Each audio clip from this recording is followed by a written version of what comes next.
Hey everyone, and welcome back to the channel. Today, we're diving deep into an ancient wisdom that's more relevant than ever.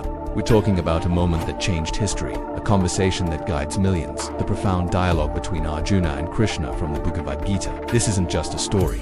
It's a blueprint for navigating life's toughest challenges, for finding clarity when everything feels chaotic. So, let's unpack this incredible wisdom together.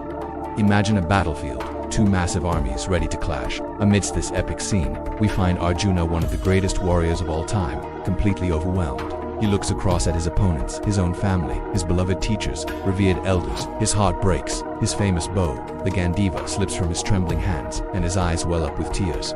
He's not just sad, he's in utter despair, paralyzed by the thought of fighting those he loves and respects. This isn't a lack of courage, it's a deep, human struggle with an impossible moral dilemma. He turns to his charioteer, who is none other than Lord Krishna himself, for guidance. While Arjuna is lost in sorrow, Sankhya, the narrator, is describing this heart-wrenching scene to King Dhritarashtra. Sankhya vividly recounts Arjuna's grief, his bowed head, his inability to even stand firm. But then, Krishna, the embodiment of compassion and wisdom, offers a gentle yet firm smile. He sees beyond Arjuna's immediate pain to the deeper illusion that has gripped him. Krishna begins with a powerful question. "Oh, Arjuna, how has this weakness come upon you? It is not befitting a warrior who knows his duty. Rise up and cast away this petty fate." He's not dismissing Arjuna's feelings, but challenging him to see beyond the temporary emotional storm. Arjuna, still tormented, replies to Krishna, "Oh Madhusudana, how can I possibly fight against Bhishma and Drona? They are like fathers and mentors to me, worthy of my deepest worship. How can I raise my weapon against them? It would be far better, far more righteous, to live a life of begging, sustained by alms, than to kill my revered teachers and elders just for the sake of power and fleeting earthly pleasures. My heart is completely confused about my duty. Please tell me clearly what is right. I am your disciple, surrendered to you. Please guide me." This is a cry for truth, a desperate plea from someone truly lost and seeking a higher purpose beyond personal gain. And this is where Krishna begins to reveal wisdom that echoes through eternity, wisdom that transcends time and culture. He looks at Arjuna, his friend and devotee, and says, "Oh Arjuna, you grieve for those who need no grief. The wise lament neither for the living nor for the dead." This is a profound opening, immediately shifting the perspective from the temporary to the eternal. He then lays down the fundamental truth of existence. "Never was there a time when I did not exist, nor you, nor these kings, and never shall we cease to be." He's speaking about the eternal nature of the soul, the core essence of every being. Krishna continues, explaining that the soul is not born, and it never truly dies. It's an everlasting entity. When the body perishes, the soul simply changes its form, just as a person discards old worn-out garments for new ones. He uses powerful analogies to describe this indestructible nature. Weapons cannot cut it, fire cannot burn it, water cannot burn it, wind cannot dry it, wind cannot dry it. The soul is everlasting, unchangeable, and beyond all harm. This profound teaching frees us from the fear of death, showing us that what we truly are is immortal. Therefore, Krishna urges, do not mourn for any being. He emphasizes that while the physical body is temporary, fleeting, and subject to change, the soul within is eternal and indestructible. He then moves to the core of duty and action. Perform your duty as a warrior, without attachment to victory or defeat, to happiness or sorrow. Such equanimity, this steady balance, is the true path of yoga.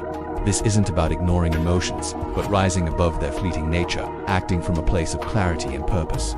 He further explains that pleasure and pain, joy and sorrow, are like the seasons. They come and they go. They are transient experiences.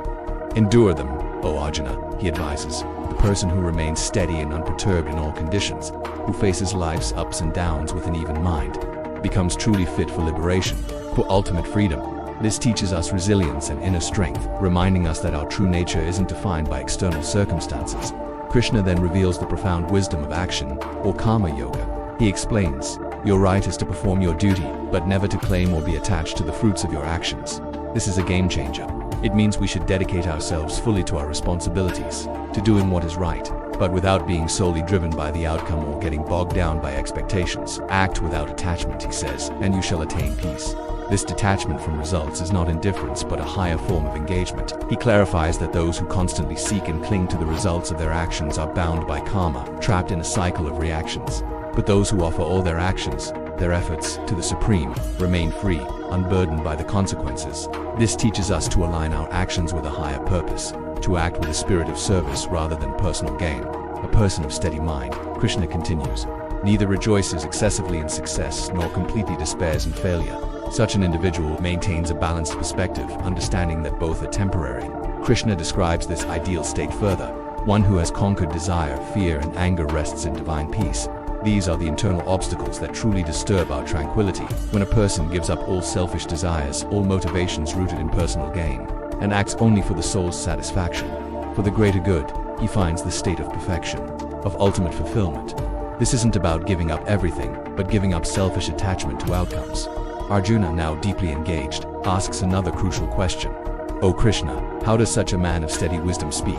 How does he sit? How does he walk? What are the characteristics of such a liberated soul? He wants to understand the practical manifestation of this profound wisdom in daily life. Krishna responds with beautiful metaphors. When a man abandons all desires born of the mind, all those fleeting cravings, and is content in the self alone, in his inner being, he is steady in wisdom. His happiness comes from within, not from external acquisitions. He describes how such a person withdraws his senses from the sense objects, just as a tortoise draws in its limbs into its shell.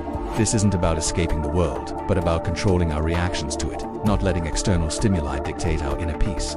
Such a person remains firm and unshakable. He further explains, when his mind is undisturbed by sorrow and not attached to pleasure, he is truly wise. He moves beyond the duality of attraction and aversion.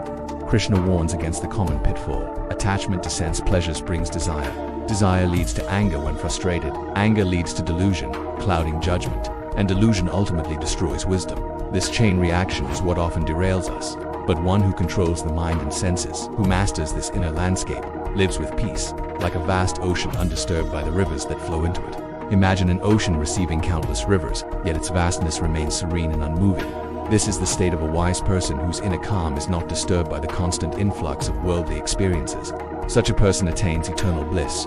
Krishna concludes, not one who constantly runs after fleeting worldly pleasures. True happiness is internal, not external. Therefore, O Arjuna, Krishna summarizes, bringing it all together, control your mind, act with faith in a higher purpose, surrender the results of your actions to the Lord, to the divine plan, and you shall attain divine peace. This isn't about being passive, it's about active engagement with a mindset of dedication and surrender. It's about finding freedom in action, peace in purpose, and joy in simply doing what is right. What an incredible journey through a truly timeless conversation. The wisdom of Krishna and Arjuna offers us a powerful roadmap for living a life of purpose, peace, and inner strength, no matter what challenges we face. It encourages us to look beyond the superficial, to understand our true nature, and to act with a sense of duty and detachment from outcomes. If this resonated with you, if it sparked something within, please let me know in the comments below. What was your biggest takeaway from this profound discussion? We love hearing your thoughts, and if you enjoyed this deep dive, please give this video a thumbs up, share it with someone who might need to hear these words. And do not forget to subscribe to the channel and hit that notification bell so you do want to miss out on our future explorations of wisdom and personal growth. Thank you so much for watching, and I'll see you in the next one.